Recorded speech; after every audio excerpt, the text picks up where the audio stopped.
400 মতন মাছ আছে।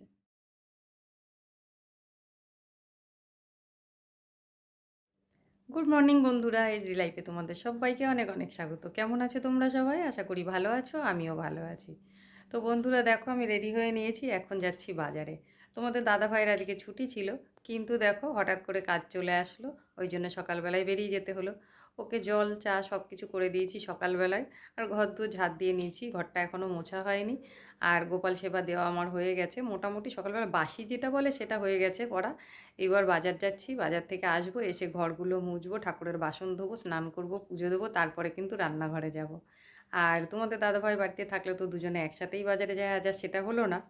তো কি করব, কিচ্ছু করার নেই, বাজারে আমার যেতেই হবে, কেননা আজ যদি বাজার না করতেও যেতাম আমি, আমাকে ফুল আনতে যেতেই হতো। তো সেই জন্য ভাবলাম বেরোচ্ছি যখন, একবারে সব কিছুই করে নিয়ে আসি। তো চলো বন্ধুরা, সারাদিন সঙ্গে থেকো, দেখতে থেকো সারাদিন কি করি না করি। বাজার থেকে আসি, তারপর তোমাদের সঙ্গে আবার কথা বলবো। তো বন্ধুরা দেখো, চলে এসেছি বাজারে, আর বাজারে এসে সবজি বাজার আমার হয়ে গেছে। পুরোটা তোমাদের সঙ্গে আর শেয়ার করলাম না, শুধু মাছের দোকানে এসেছি। দেখো মাছ নিয়ে, মাছ ওজন করিয়ে নিয়েছি, এখন মাছটা উনি কাটছে। মাছটা কাটা হয়ে গেলেই আমি বাড়ি চলে যাব। এই মাছটা কেটে নিয়ে গেলে কিন্তু অনেকটা সুবিধা হয়।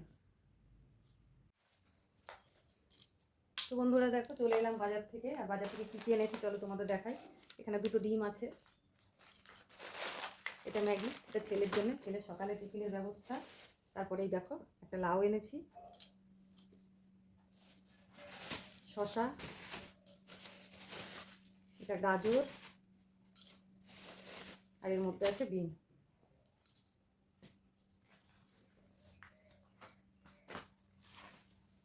এখন ফুলকপি খুব একটা ভালো লাগে না, তবুও নিয়ে আসি, কেননা রুটি খাই তো। রুটির সঙ্গে ফুলকপি দিয়ে, আলু দিয়ে, মটরশুঁটি দিয়ে তরকারি করলে বেশ ভালোই লাগে, সেই জন্য নিয়ে নিলাম। আর এই যে ধনেপাতা, আর এই দেখো ঝিঙে। এই গরমের সবজি উঠে গেছে, এখন ঝিঙেটা আমাদের বাড়িতে কিন্তু বাঁধা থাকে বাজার করলে। আর এই যে একটু এঁচড় এনেছি, অল্প করেই এনেছি। আর এই দেখো বেগুন। আবার সবজির দাম বেড়ে গেছে, আর ব্যাগের মধ্যে দাঁড়াও ঢেলে দিই। এই দেখো ব্যাগের মধ্যে রয়েছে এই যে শিম। আজকে পটল এনেছি, দেখো এখন তো পটলের দাম জানোই কেমন। আর এই দেখো ছোট্ট ছোট্ট পটল, এগুলো কিন্তু কচি। আর এই যে শিম, আলু আছে, পেঁয়াজ আছে, আর উচ্ছে। এই হচ্ছে আজকের বাজার। আর মাছ এনেছি, আগে দেখো বার করিনি, এই যে আজকে ভোলা মাছ এনেছি। তো মাছটা পরে ঢালি, পরে দেখাই তোমাদের। আপাতত সবজিগুলো গুছিয়ে নিই। তো বন্ধুরা দেখো, এই যে মাছ, 3টে মানুষ আর একবেলা, খুব বেশি আনিনি। দেখো এই দেখো 400 মতন মাছ আছে। তো চলো এখনকার মতন রান্নাঘরে চলে এসেছি। এসে দেখো ম্যাগিটা বানিয়ে নিয়েছি, ছেলেকে এবার দিয়ে এবার নিজে কিছু একটা টিফিন করে নেব। তো তোমাদের বললাম সবজিগুলো গুছিয়ে নিয়ে মাছটা দেখাবো, তো ভাবলাম একবারে দেখিয়েই দিই। আর এদিকে খিদেও পেয়ে গেছে, তো সেই জন্য ছেলেকে টিফিনটা করে দিলাম, দিয়ে গোলা রুটিটা বানিয়ে নিলাম নিজের জন্য।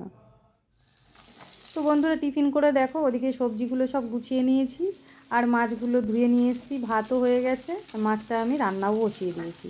তো মাছগুলো আগে ভেজে নামিয়ে নিয়েছি, আর এখানে দেখো কড়াইতে তেল দিয়ে একটু জিরে ফোড়ন দিয়ে দিয়েছি। এটাতে কালো জিরেও অনেক সময় ফোড়ন দিই, কিন্তু আজকে জিরে দিয়েছি। আর পেঁয়াজ কুচিয়ে রেখেছিলাম, পেঁয়াজটাও ভেজে নিয়েছি। তারপর একটা টমেটো কেটে রেখেছিলাম, সেটাও দিয়ে দিলাম। ভোলা মাছটা সর্ষে দিয়ে ঝাল করলে সবথেকে বেশি ভালো লাগে খেতে, কিন্তু আমাদের বাড়িতে কিন্তু সর্ষেটা কেউই খায় না। আমার মাঝে মধ্যে ইচ্ছা করলে আমি করি, তো বেশিরভাগই এইভাবেই রান্না করি। দুরকমভাবেই রান্না করলে খেতে বেশ ভালোই লাগে। তো দেখো কাঁচা লঙ্কাটা আমি চিড়ে রেখেছিলাম, আমি কিন্তু মশলা বাটাবাটির ঝামেলা করিনি, সেই জন্য চিড়ে দিয়ে দিয়েছি লঙ্কাটা। আর এইখানে দেখো অফ ক্যামেরায় আমি একটুখানি জিরে গুঁড়ো আর একটু লঙ্কা গুঁড়ো দিয়ে দিয়েছিলাম, দিয়ে ভালো করে কষিয়ে এই দেখো জল দিয়ে দিলাম। ঝোলটা ফুটে যাক, তারপরে মাছটা দেবো। মাছের ঝোলটা হয়ে গেছে, দেখো আমি নামিয়ে নিয়েছি, আর দেখতে কতটা সুন্দর হয়েছে। তো যাই হোক বন্ধুরা, আজকে এই মাছের ঝোল ছাড়া কিন্তু সেরকম কিছু আমি রান্না করিনি, কেননা কালকের একটু মুগ ডাল করেছিলাম পাট শাক দিয়ে, সেই ডালটাও রয়েছে। আর ভাতে একটু পেঁপে সেদ্ধ আমি আজকে দিয়ে দিয়েছি। আর আজকে তো একটু কাজের চাপটা বেশি আছে, তো সেই জন্য বেশি কিছু রান্না করলাম না। প্রথমত আজ বৃহস্পতিবার, তার উপর আবার সকালের অন্য কোনো কাজ হয়নি। ঘরগুলো যেমন মোছা, ঠাকুরের বাসন মাজা, এগুলো কিন্তু অন্যদিন সকাল সকাল হয়ে যায়, আজকে কিন্তু ওইগুলো হয়নি। তো সেই জন্য রান্নার বেশি ঝামেলা করলাম না। যদি ভাগে ভাগে রান্না করতে যেতাম অনেকটা বেলা হয়ে যেত। এখন রান্নাঘরটা পরিষ্কার করে তারপরেও আমার অনেক কাজ আছে। ওদিকে ঠাকুরের বাসন মাজা বাকি আছে, তারপরে ঘরগুলো মোছা বাকি আছে। তো চলো বন্ধুরা, রান্নাঘরটা পরিষ্কার করে ঘরগুলো মুছে ফেলি। এদিকে দেখো কত বেলা হয়ে গেছে, আমার রান্না বান্না সব হয়ে গেল, ছেলের বিছানাটা গোছানো হয়নি। কেননা ও অনেকটা বেলা অবধি শুয়ে থাকে, যতক্ষণে ও ওঠে ততক্ষণে আমি রান্নাঘরে রান্না করতে ঢুকে যাই। তো সেই জন্য এই বিছানাটা কিন্তু সকাল সকাল গোছানো হয় না। আর এই ঘরের জানলাটাও ছেলেটা খুব একটা খোলে না। আমি এক সাইডে একটুখানি জানলাটা খুলে রাখি, কেননা এই ঘরে ঠাকুর থাকে। আর সকালবেলায় যেহেতু আমি গোপাল সেবা দিই, একটুখানি জানলার একটা ফাঁক না খুলে রাখলে হয় না। আর ও যেহেতু ওই সময়টা ঘুমায়, তাই পুরো জানলাটাও আমি খুলতে পারি না।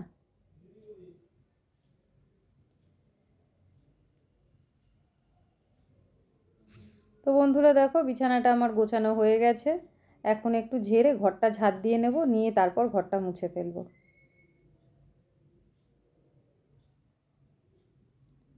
তোমরা দেখতেই পাচ্ছ ঘর ঝাঁট দেওয়া আমার হয়ে গেল। এবার চলো ঘরটা মুছে ফেলি।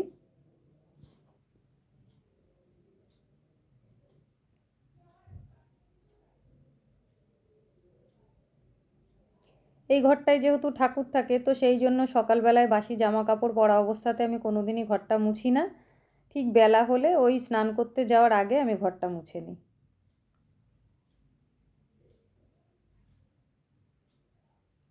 আজ বৃহস্পতিবার, অনেকগুলো বাসন হয়, বাসনগুলো আমি কলপারে নামিয়ে রেখে দিয়েছি। ঠাকুর ঘরটা আমার মোছা হয়ে গেল। এবার যাব ওই ঘরটা মুছবো, মুছে তারপরে ঠাকুরের বাসনগুলো মাজবো। বৃহস্পতিবার ছাড়াও অন্য অন্য দিনে এমনি বাসনগুলো আমি মেজে নিই, কিন্তু আজকে একটু তেঁতুল দিয়ে ভালো করে মাজবো, যেহেতু অনেকটা সময় লাগবে। আজ একটা দিকে নিশ্চিন্ত ধীরে সুস্থে কাজ করতে পারছি।